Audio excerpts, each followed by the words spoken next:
CMMS Radio talks about all things CMMS, computerized maintenance management software, focused on maintenance management. It's the people, the process, and the culture that make your CMMS journey a success. Hey everybody, thank you for tuning in.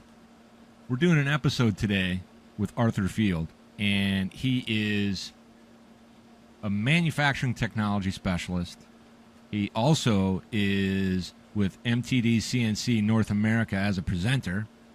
He's the founder and president of Spindles Turning Earning Solutions Limited, and he's been doing some really cool stuff lately, like his epic run at the massive IMTS, which is International Manufacturing Technology Show. That was last week in Chicago. Arthur, welcome to CMMS Radio. Awesome. I love the intro, Greg, man. I feel all like special now. Well, you are. And I tell people this all the time. Like you're special because you're guesting on the podcast, and I want people to kind of know who you are. I know a lot of people say, well, who are you? Introduce yourself and all that. I kind of do that, but I want to put some flavor behind it. I think, with CMMS Radio and the podcast, I just want to have real conversations, but I want people to kind of know who you are right on the front end. And later on when you come on, we don't have to do all that front end intro stuff, but we're just having a cool conversation about some stuff that our worlds collide when it comes to manufacturing. Our worlds collide when it comes to podcasting. I don't know about am I a podcaster or whatever, but I mean, it is what it is. It's fun stuff, and I want to share your journey because I think it's going to matter to at least some people, and I'm all about helping one person at a time. So you're back, you're settled in. Yep. I want to know how this all started for you, meaning how you got into manufacturing in the first place, and you can go back as far as you want and then just kind of bring us up to, present day. It doesn't have to be the whole thing. It's your call, man. Where did it all start? It all started because my girlfriend at the time got pregnant, and I was working 2 jobs, and I was like, wow, I should probably, now that I got a son on the way, I should probably have a career that earns me a little bit more money and has more of a future. At the time, I was working customer service at a family park in Ontario that's now shut down, and I was doing assembly work in a factory assembling 2-hole punches, and I was kind of doing both. I was working like 60 to 80 hours a week. Not really sustainable, but anyway. So I put it out to my dad's group of friends. He's now passed, but it was a group of customizers, like he drove a 52 Merc and all of that. And one of them was a QA manager at a machine shop. He's like, look, you're a technical kid. You've been wrenching on cars since you were 4 years old. He's like, just come down to the shop. We'll give you an interview. He's like, I can't interview you. I'm your dad's friend. Like, I can't. He's like, but I got someone unbiased that'll interview you. I went in, man, and I thought I had lost the job for sure, because I go in and the guy that's interviewing me, we had to do a bunch of different measurement tests in the quality lab, right? Making big auto parts. Mm-hmm. And he measured something on the height gauge, which is just an upright gauge perpendicular to the table, right? Not everyone's going to be familiar, but it gives you a very precision 3 decimal place height. And I argued with him. I told him, nope, you got it wrong. And sure enough, he remeasured and he got the same number as me. So in manufacturing, right, if you can't get the same measurement twice, you're wrong. It's got to be repeatable. And so I left that interview, man, and the guy was so upset with me, so short with me. I'm like, there's no way I got this job. I did get the job, and I ended up within 2 weeks of being there, I was the new crew trainer. For whatever reason, machining, manufacturing really meshed with my skill set, which primarily was computers up to that point. Mm-hmm. But it meshed with what I had been doing with my life. And so I started training their crew. Within 6 months, I was on 50 different CNCs. I'd trained over a dozen people. And that's kind of how it all got started, man. It's interesting when you're telling that story, and I'm trying to kind of imagine it in my mind. I talked to a few people in the industry about things like leadership and all these different things, bad bosses. gentleman by the name of Rob Kavalrowski. I don't know if you know who he is, but you should.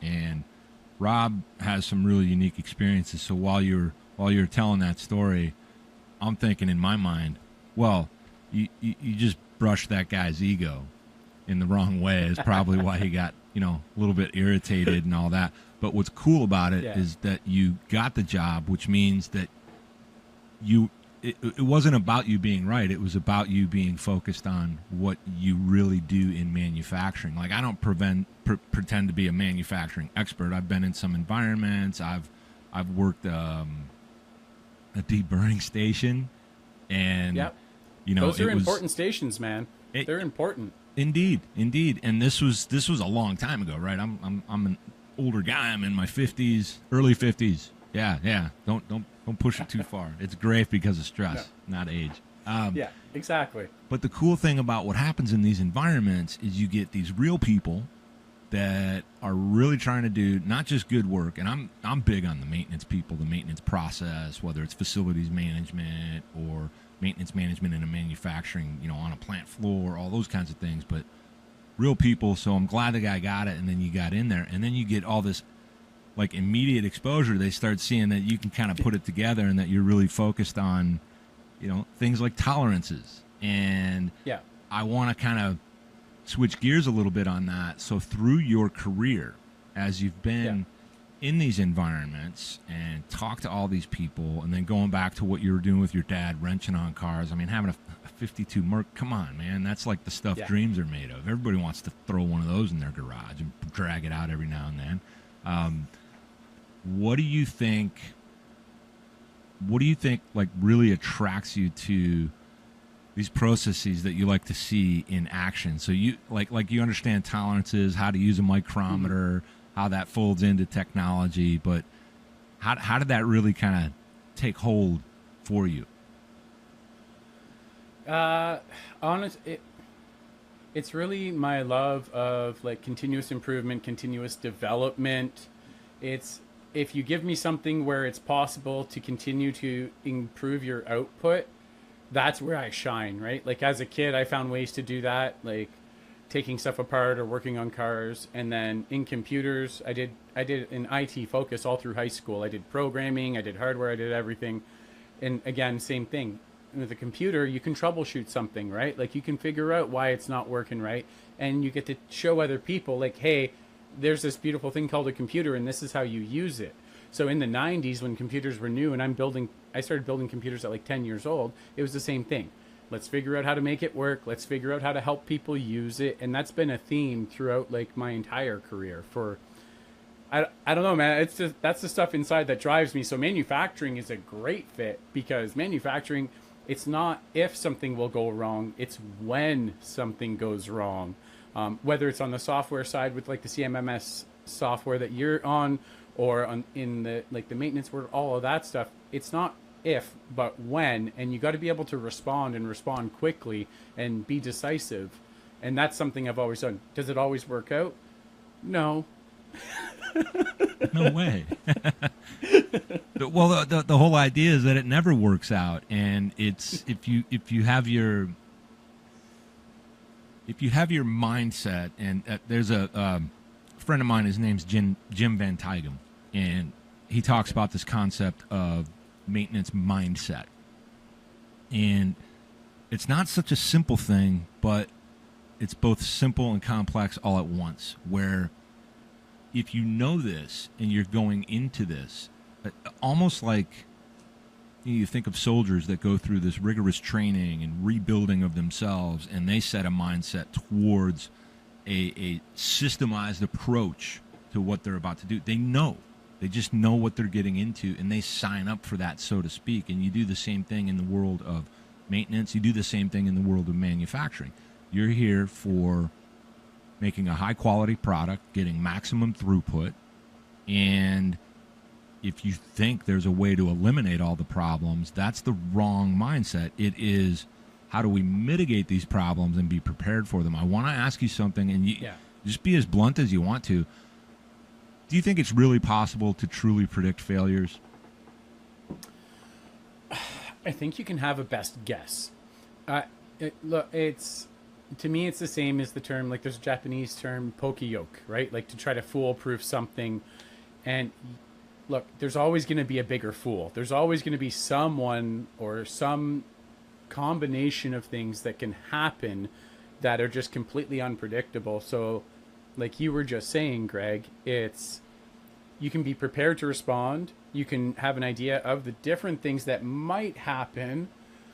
But I've had a lot of times in my career where you standardize a procedure, you get it all lined up. You're like, okay, this is exactly what's going to get us a perfect product every time. But if you don't have the checks and balances in place, there's some other way it messes up and you're not able to catch it because you weren't able to predict it and you weren't able to completely remove it. I mean, something as simple as a 5-degree swing in temperature, when you talk about like high tolerance machining, can make a massive impact depending on the machinery and the tooling and the materials that you're working with. So yeah, I don't think it's possible. I think you can get real close. The reason I asked the question is I think a lot of things happen out there in this world from the, I guess, the marketing side, and part of me wants to say, okay, hey, brace yourselves, marketing people. I'm about to say something. And I don't know that I'm trying to crush anybody, but I think there's a lot of buzzy stuff. There's a lot of cool new tech. There's a lot of heavy use of this concept of predictive maintenance, and then we could get into prescriptive and things that I want people to know I don't understand them at the levels that so many other people do, but I love to talk about them because I think customers, I think people on the shop floor, or maybe even leadership within these organizations that put out great products and want to do this, they can get enamored. It gets beat into your head, just like when you're watching, your favorite show and you have to suffer through these commercials, and it's like, why do they keep advertising this stuff? And half of it's, I think half of it's bullshit, at least half. And it's not to crush people as much as say, hey, the clients are lost out here. They don't know what's real until they really know, and they have to get around people, spend a lot of time. That's my point. There's no shortcuts. There's no magic silver bullets, and I think that's what I'm really asking you. Is that where people can get trapped up, get it wrong, and do the marketing people have a little bit of responsibility? I know they're not allowed to change it. I mean, their bosses are going to be like, yeah, you can't do that. You got to keep saying it. But talk to me a little bit about what you see out there in this whole thing, and then we're going to transition into what you just went through last week. Well, I don't know. From my side, the predictive maintenance side, there's practices I put into place at machine shops. Machine shops, now, there's some that get it really right, okay? But there's a small percentage that get their maintenance and their planned preventative maintenance stuff. There's a very small percent that get that right. Okay. I have put stuff in place. Coolant systems is one that most shops I've worked in, they have no plan for their coolant maintenance, and you have a lot of stuff going on. Overflowing tanks, bad surface finishes, unpredictable tolerances when you're cutting a tight tolerance. A lot of things go wrong. So I've put in procedures that have helped. They've never fully eliminated it, though. There's always something. There's some variable, and I don't know that if chasing that, or like you said, the marketing side, where they're like, oh, you can just get this system, you'll never have any downtime, or I don't think that's the right way to go around it. I think keeping an open mind, watching for the achievement of the intended outcome, right? Mm-hmm. And if you're not hitting that intended outcome, then you look at what you can do maintenance-wise, whether it's coolant or spindle repairs, or I always think on the machine shop side, right? Like, I understand there's way more to the world of manufacturing. There's a whole millwright side where they work on all kinds of crazy equipment I've never had to deal with. I don't know. Am I answering your question, man? I feel like I might have lost it a little bit there. Actually, I think it's ideal, because I think it's a direct reflection of what the question was all about, and that we're out here trying to wrestle with it. And sometimes when it comes to what we're doing, we're trying to find the answers. They're that hard to find. And sometimes it's because we're overcomplicating things, or sometimes oversimplifying things. I've got a lot of friends in the maintenance and reliability space. These are certified maintenance and reliability professionals, but the ones that I'm constantly trying to kind of stay in touch with, learn from, and really get some guidance from, they can boil it down because they've been there and done the jobs. They've been in the trenches. I say that a lot, being in the trenches, because that makes a difference. So I don't know that I'm looking for you to get it right.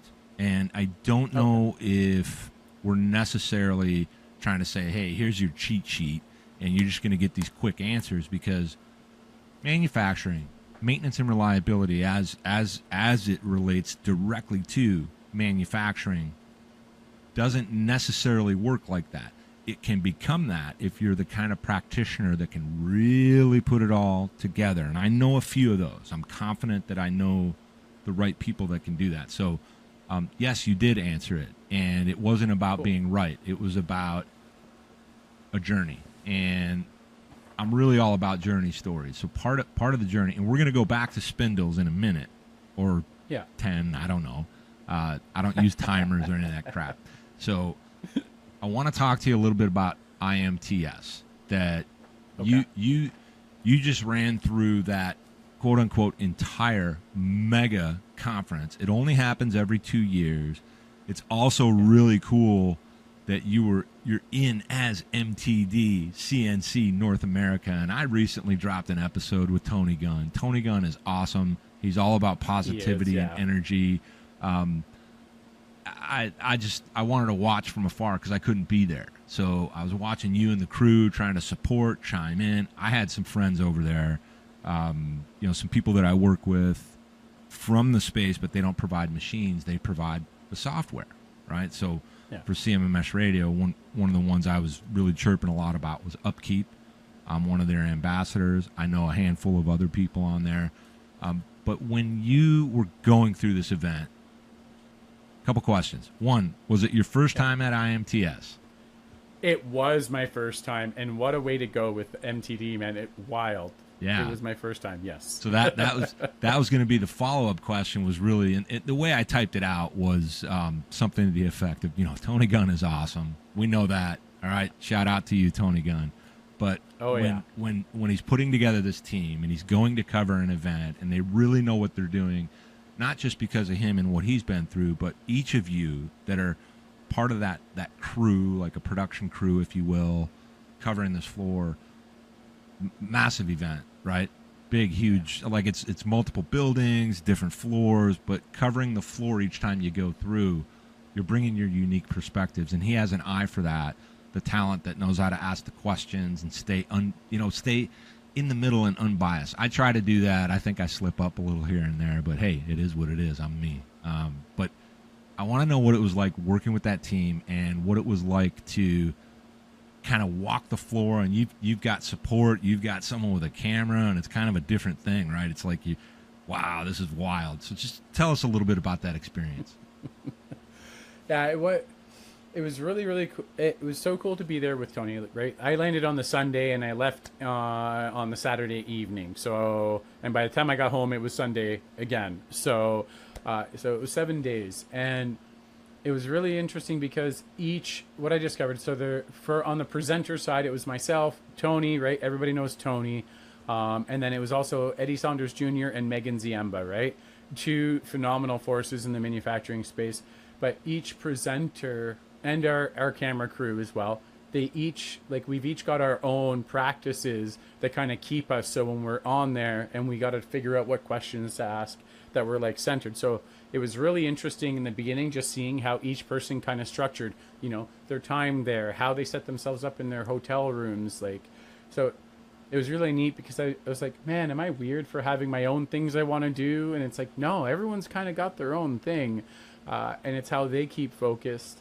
For me, it's talking manufacturing.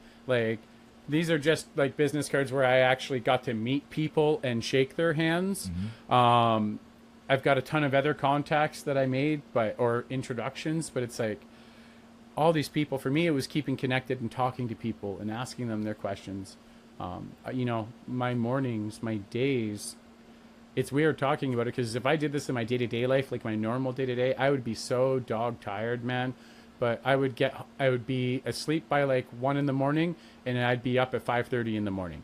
I'm talking 4.5 hours worth of sleep, mm-hmm. and then I'm just go, go, go, go, go. And when I'm focused and I'm experiencing that and I'm surrounded and supported by this amazing crew, you know, we each had our own camera person with us. Oh, I forgot Fur as well. She was also, so Fur and Megan were like rotating because they both had other commitments, other support, other roles. Yep. Fur had a lot of support roles. I can't forget her. She's the one that trained me up when I got to MTD. She's the one that traveled with me. Sorry, Fur. But they kind of swapped the presenter role. And it was just so wild being surrounded with this team, because going into this, aside from, you know, meeting Tony and stuff down in Florida, and we did some podcasting together, we were a team of like 9 people, and we had never all worked together at the same time. Okay. Like going in, it's like, man, I want this to be awesome. There's a lot of potential for like, you know, stuff to hit the fan. Yeah. Because it's 9 people that have never worked together before. So I was blown away. I was, you know, we'd have morning meetings just to go over, okay, day before, you know, this is what happened. We got to work on that today. And this is what we're doing today. And we would do all our planning, strategic stuff. But it was so interesting because it was usually only like 1 or 2 things where like, hey, it happened. And it was never anything that was like catastrophically bad or like a complete blunder. It was like, oh, hey, this wasn't as good as it could have been. Like, we should work to make that better on today, which we did. Every single day we went out. So it was really cool on that aspect too, working in a team of 9 people like that, where every day our performance as a team continued to improve. Yeah. You would think, you know, a long trade show, long days, it would actually get worse over time, but it didn't. It got better. Yeah, I love getting unique perspectives and asking about things that I would just be curious about, and oftentimes it resonates with people that follow the podcast. And if not, I think everybody knows they can hit me up and say, yeah, man, don't talk about that crap no more, and I'll say, no problem, I'll do more of that. Yeah, exactly. Yeah, because you know how to do it. when I say I don't care, I don't mean to offend anybody else. It's just it's cool that you can go to this and you can be yourself and do your thing, and you can get feedback, and then you can be coachable for the next day, which I don't know if I could do it. Maybe. I don't know. I might say, cool. Yeah, let's go do that again exactly the way we did it. I don't know. But the big show, really overwhelming. I've seen some numbers. I don't know if we're going to get them for a little while until they do the real counts for the show. But I've seen 90,000 attendees. I've seen around 120, 130 so far. Really big event. The things that stood out from some of the things, you know, that like you, Tony, everyone you mentioned were doing. The Fanuc arm lifting the C8 Corvette. Yep.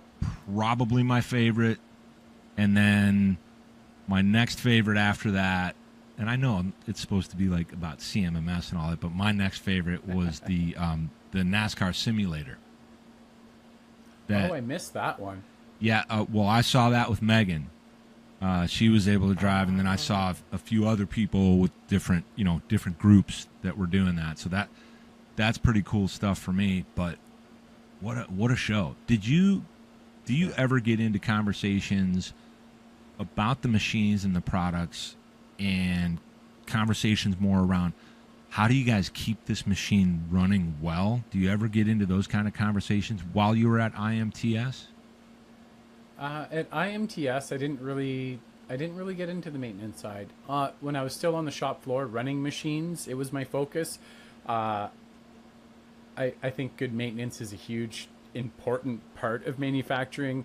I've just seen so many machines where they degrade because no one does the maintenance. It's like, man, you just wasted like $1 million piece of equipment. Not only that, you couldn't be bothered. Yeah. What about the impact of the throughput, the profitability of the company? Because when we look at maintenance, the real thing, you know, if you talk to a bona fide expert in the maintenance and reliability space, or someone that might not have that credential, but they still have those goods as far as how they move through the world and on the plant floor. Not doing the maintenance is going to cost you, and then it's going to cost you exponentially in all these other areas. And what it's really about is availability, that we could and would leverage our equipment even more. And if it's not available because it wasn't maintained, you're cooked. Like that's putting it super simple. When it comes to the spindles, you and I had a conversation a couple of weeks ago. So I want to switch it back to that. You have a certain prowess and ability to come in and turn around a shop. That's something that's kind of near and dear to your heart as well. So I want to get into that space a little bit when it comes to your other venture and also just the way you look at these things. I want to hear about that. How do you do it? What do you that you can share? I don't want you to give away your secret sauce, but when you go in, like, is there certain things you're looking for, assessing, and how you approach that lift? Well, I am pulling from my whole journey as a machinist, right? My whole focus, I got, my first shop, I was crew trainer. I bounced around. I was there for 6 months. I moved 5,000 kilometers away because of some family stuff. And then I restarted when I started back up here in BC, on the beautiful West Coast that we both share, even though you're on the other side, right?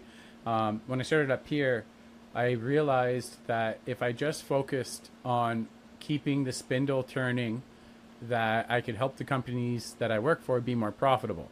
And so really, I just began gathering whatever was going on in the shop that would have me interrupt my runtime in the cell when I was at the operator level or the programmer level, like when I was only worried about my machine. And then when I started running shop floors and I started having a crew to keep moving, I did the same thing with them. I would start noting down anything that they had to come to me before that was interrupting their production. And then I would go to work on that rather than worrying about, oh, this is what you got to do. This is the best thing. So it's the same with the companies that I get to work with now with Spindle Turning and Earning. I'm actually working. I posted a video you saw earlier. I'm working on a formal spreadsheet assessment to make sure I hit all of the points. And that's really to get a layout of where the opportunities are with the clients, because I believe the assessment is super important to have a formal assessment there, to have an outline, to prioritize it based on ROI, right? Your return on investment. Or sometimes there's super, super quick things you notice. One of the ones that will save any machine shop that's watching, it'll save them money, is if they switch to using torque limiting drivers for when they change their indexable tools, because, well, you're going to save the screws, you're going to save the tool bodies, you're going to use less tools, you're going to improve your there's like 6 to 8 reasons, depending on the type of tool, to use a torque limiting driver in the maintenance world, period. It's important to have torque limits and follow them, right? So if there's something simple like that, it's an easy, like, look, like, do this. It's going to cost you $20 per machine. Like, it's brain dead simple. Like, and you're not doing it, you're wasting money. So the short answer is that's where I focus. I just focus on what interrupts the spindle uptime, because that's where their time investment is going to make the biggest difference. It could be something like I just mentioned. It could be, oh, well, when I make this part, then I got to do a really deep cleaning on it because it goes out for powder coating, and I spend more time cleaning my parts than making my parts.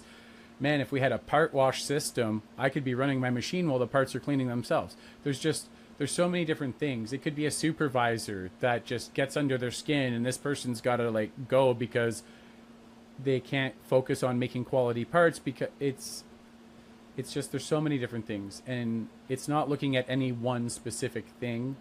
It's looking at taking like a, what's the word? I heard it. Approach.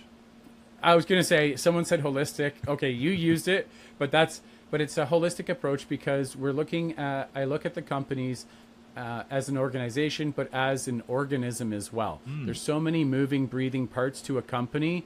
I can't be like, oh, okay, well, here's your guaranteed fix, because I don't know what's going on inside the company. If I don't start with an assessment, I'm going to be shooting in the dark. And I'm going to be potentially wasting my time, their money. There's enough people in the manufacturing space that want to advise that, they'll take 10 grand, show up, do nothing. I've heard so many horror stories where they pay to fly someone in, give them 10 grand for the day, and then they're worse off than when they left, because, they shut down their crew for 8 hours and they lost 8 hours of production because this expert was world renowned and they were just a paper expert. They had all the certifications, but they weren't able to actually affect any change. See, this is so for anybody out there, this is why conversations are so important, because eventually you're going to stumble upon something, something's going to come up. You go in with no agenda and you just have a nice conversation with someone that's in some part of the industry that matters to you. And, you know, even if you're not a CMMS expert, CMMS, just on an aside, right? And this is not like an advertisement. This is just to say the way this really works. Throughout industry, we have all these different things that are tools, and you hear it from everybody. Okay, a tool is a tool. It's only as good as who's using it. Well, it's also only as good as how it's made and who made it and why they made it. Every now and then you stumble upon something that just, wow, that's silly how that really worked to solve this problem. And now you got a new piece of technology coming out. The whole thing with technology, tools, methodologies, how they're applied, you have to go beyond the surface. You have to go beyond the surface. Otherwise, if it works well and that $10,000 a day plus expenses, fly them in for a day, day and a half to do their thing, they might have the best of intentions, but just be out of their depth when they show up. And I try to be super careful with that. When I get consulting opportunities, so with CMMS, it's technology. It does a lot of the same stuff if you look at them all in a certain way, and they've got this different nuanced kind of thing. So clients out there are always at risk with, you know, who am I jumping into bed with? Are they really going to deliver? Do they really know?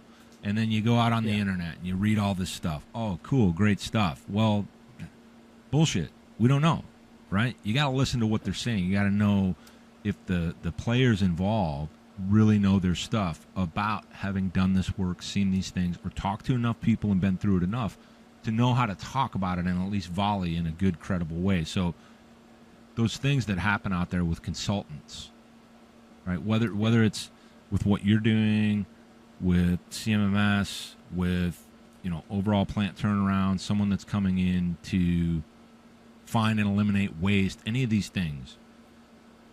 This is what's so challenging and why I like to talk about it. And when you're on the podcast, people get a bit of a sense of who and what you are and how you're wired, because we're trying to think of this as if nobody's going to see it. We're having a real conversation, right? Yeah. Oh, exactly. And that's what people need. And one of the things I talk about on CMMS Radio when it comes to software for maintenance management, and I'm not a huge fan of the big ones, the huge ones, because I don't understand them, because I feel like they're too much work to actually make an impact. Now, 5, 6 years down the line, you'll see some really big impacts with those solutions. I've been more at this level where I like to get in, make some impacts quick that are going to help somebody get down their kind of digitization journey, to look into what these machines are or are not doing. But getting back to what you had said and what got me all fired up was, it's pretty easy for somebody to jump into the industry and be one of those kind of on paper people that could do it. And I think they have the best of intentions. What we don't know yet, until after they jump on the plane, come in and do the assessment, they're going to assess a plant turnaround or something like this, they got to survive. They need that 10K. That's true. Yeah. And I don't know how we fix that part of it. And I don't want to like crush anybody out there, but at the same time, it screws everything up for the real practitioners that have the best of intentions. So what I'm saying here is, when you talked about exactly what you're going to do, maybe not exactly every detail, right? No secret sauce, but what you're looking for when you go to potentially turn a shop around, you want to understand them first. It's the number one thing. And then you want to be extremely mindful about what you're going to present as a potential solution, because maybe what it is in the end is that you want to actually turn that place around. You don't want the money as much as you want them to be turned around and doing much better. And that is at the heart of what I'm doing at CMMS Radio and what I'm always trying to do in business, engagements, phone calls, whatever it is. I want that win-win to keep churning for everybody. And Greg, you always say that. Why? Because it matters. It makes a difference. That's how the rubber hits the road and everybody wins, because if you're doing that, then you can print as much money as you want because you've done the same for the people you're trying to help. And it wasn't just the money, it was the process, it was the outcome, it was the throughput and all those things. So I don't know how to solve that, but I had to go on a little bit of a rant there. I don't know, man. Arthur, when you and I talked even before when we weren't recording, for some reason you get people fired up. I don't know why. I don't know why, man. Hey, man, I'm here for that. I want to get people fired up there, right? Like where I'm at now with my company and with MTD, they're both to bring awareness, right, of what's possible in manufacturing, and I'm sure it's the same on the maintenance side because it's part of the manufacturing envelope. It's like a lot of people get stuck in the, oh, this is as good as it gets mindset, right? Now, when I was on the shop floor as a machinist, I butted up against that. I had supervisors. Oh, it's always been that way. And I worked my way into a leadership role because I was like, I'm tired of that answer. Like, there are better ways to do things, right? And then, after 12 years, I got into distributor sales. And now, instead of one boss, I'm going around to 150 different companies locally and working with them. And I'm finding the same thing at these accounts where the people that are in charge are like, oh, no, that's just the way it has to be. Like, it can't get any better than that. And now, through the distributor side, I was able to help hundreds of shops in 8.5 years. It was awesome and I also got to see shops close their doors because I wasn't able to get through to them, and I couldn't help them understand the cost of doing nothing, because I was always, to some of them, not to all, some of them got past it, but some of them, I was a salesman. I worked for a distributor. I was trying to sell them tools, right? It's a commission role. The reality was, is if I don't sell, I don't eat. Now, it worked out for me, but so because that was in the way, so now it's like, okay, I'll start my own company that's completely unbiased, much like MTD takes their unbiased review of technology, right?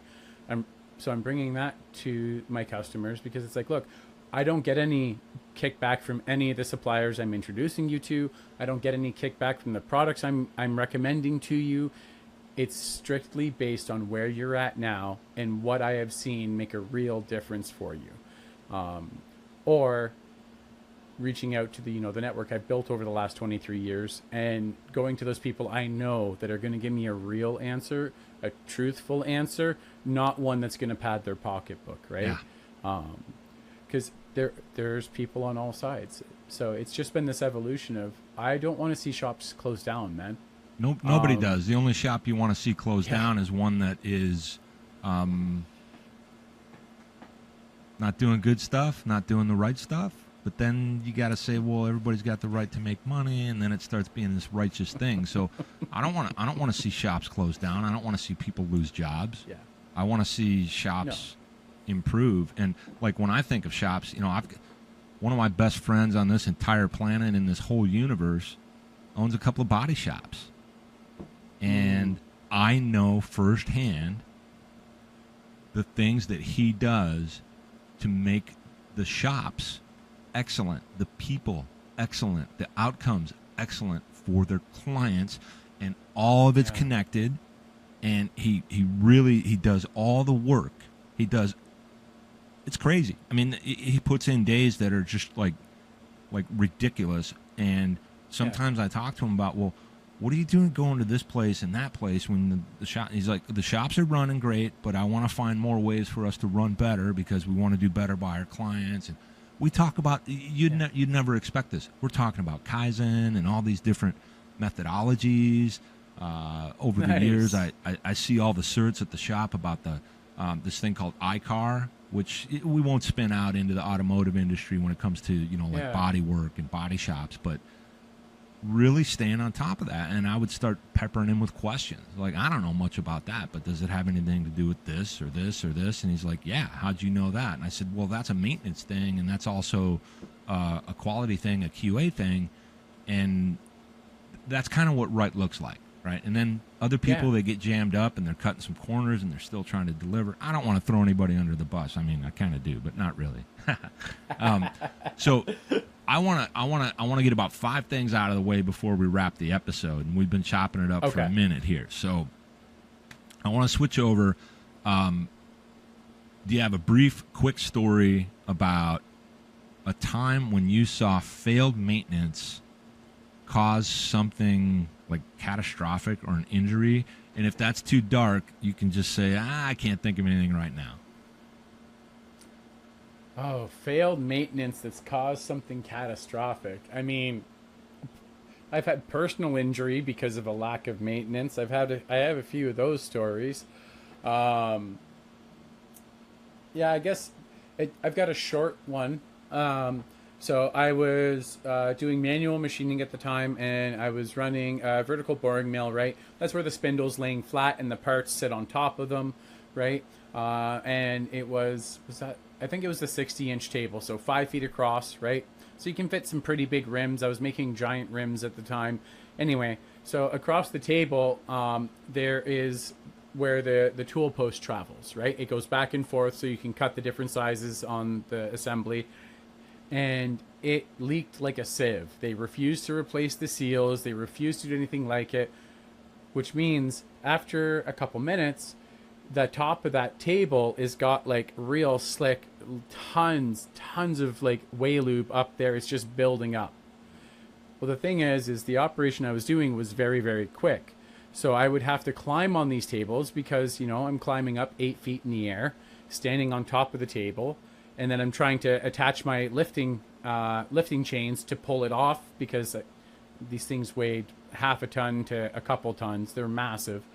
And so I'm getting up there to do it, and I go to tighten it, and boom, there I go. I smash my knee and my elbow right into the table, fall full flat on it. I fell like 4 feet down and just smashed. And I like fell over because the edges of the machines, you have to, there's a big chip bin around the outside of the table. You don't want to fall in there. So I like fell, and then I like tried to push myself off so I could get down to the wood the planking I had around it. So that's a really quick one. They didn't replace the seals, leaked oil everywhere, and boom, splat.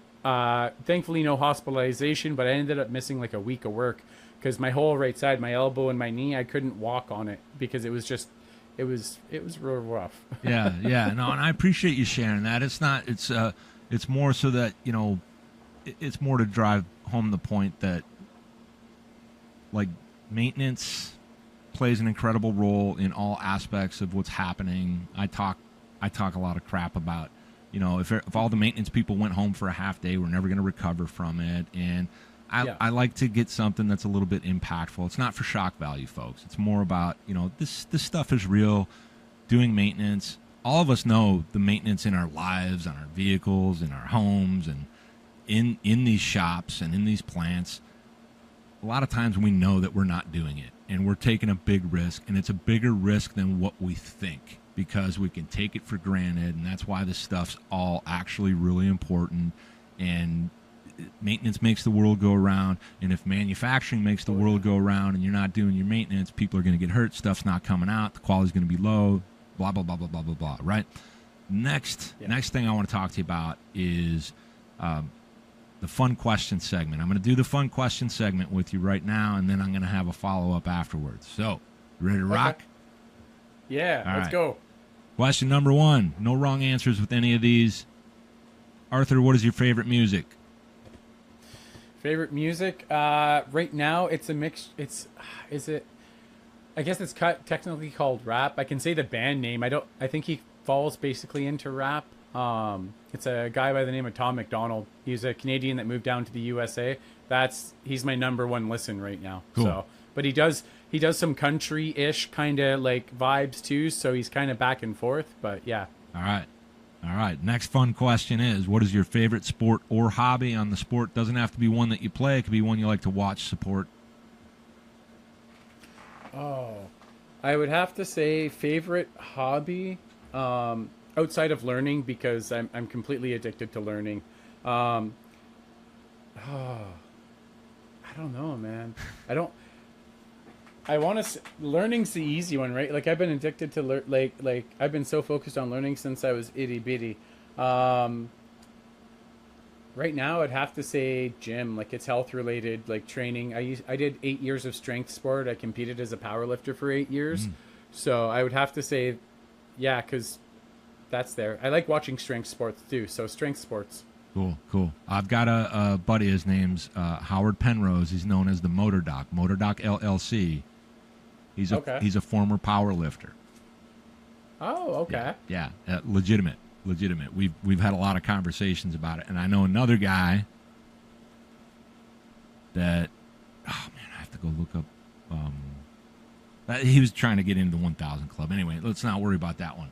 Let's go to fun question number 3. I hit the 1,000 Club for my first competition. Anyway. Wow, that's pretty cool. So now there you go. This fun question segment. We learned something crazy and wild about our guest here. So Arthur Field is in the 1,000 Club. Wow, that's pretty incredible. Was I'm no longer there. No, but but I hit it. Yeah. I mean, one and done is good enough for that. I mean, you're talking about 1,000 pounds 3 different ways, and that's not even, that's rare. That's for sure rare, everybody. So the big question when we do the fun question segment is kind of the more serious one. No wrong answers here. What is your philosophy, approach, thought, opinion on the concept of work-life balance? That I think my personal belief is that too many people focus on it and most people get it wrong. You could argue right now, Greg, that we're both working, and some people could argue that, and I don't agree. I love so much being in the world of manufacturing and meeting very cool people that are like tangentially related to manufacturing, and it doesn't feel like work. I was doing, what would I say, 5:30 a.m. up. I was at the venue. I left for the venue by 6:30 a.m. and I would get home 14 hours later, and it didn't feel like I was working the whole time I was at IMTS, right? Like, so I think work-life balance, it's something we need, but I don't think it looks the way like the media portrays it, where you work 40 hours a week and that's balanced. I would much rather have it where I spend some weeks working 14, 12-hour days, 6 days a week, and then maybe I take a month off here or there, or 2 weeks off here or there, and travel with my family so we can actually go experience another culture rather than getting 2 days off a week every weekend. That's my personal belief. And you see, that's why there are no wrong answers, because we all got to figure that out on our own. We can get some advice here. We get some ideas there. We can say, bullshit, I don't believe that over here. And you still got to figure it out. And no wrong answers there. It's fun stuff. It's interesting stuff. We're trying to all do good stuff. Got to get through it. Life's short and brilliant and challenging, all rolled up into one. So what does that even look like? Who the heck knows? Nobody knows. Now, definitely. A couple of things I want to close out with. Number one, for everybody out there, I'm not sure how soon I'm going to drop this. I'm going to try to do it soon. If you're going to Fab Tech, if you're going to be at Fab Tech, if you're a vendor at Fab Tech, if you're, wanting to get some extra love and do something really, really cool, I know for a fact that Arthur is working on a program right now, and this has to do with MTD CNC and Fab Tech. So I just want to say, hey, if you're going to be there and you want to do something that's really cool, for me, I've seen a lot of their content that they do at MTD CNC. I now know Tony Gunn. I now know Arthur Field. And just hit him up, talk to him about that. Do that pretty quick so that you can figure that out. The other thing is, I want you to know how to get in touch with Arthur. It's Arthur, Arthur, and it's Field, Field. I know you can see that on screen, but I just want you to find him on LinkedIn, connect with him. He loves to talk to you. If you're in manufacturing or something that's related to manufacturing, if you're going to be at Fab Tech, just start a conversation, see where it goes. The only obligation is just be yourself. And 100%. With that, I want to thank you for doing exactly that, Arthur, and I want to thank you for being on CMMS Radio. Oh, awesome. Thanks, buddy. You got it, man. You got it. We'll do it again. Oh, yeah. And you're going to be over on mine on Machine Shop Tech Talk. You'll be there. Okay. Did you find this episode helpful? Please send us some feedback, suggest a topic, or ask a question. Reach out to CMMS Radio if you need a co-pilot on your CMMS project. Visit cmmmsradio.com and use the What's on Your Mind link. Thank you for tuning in to CMMS Radio, your resource for all things CMMS, from selection to implementation, to help you make better choices, learn from industry experts, and have a successful CMMS journey.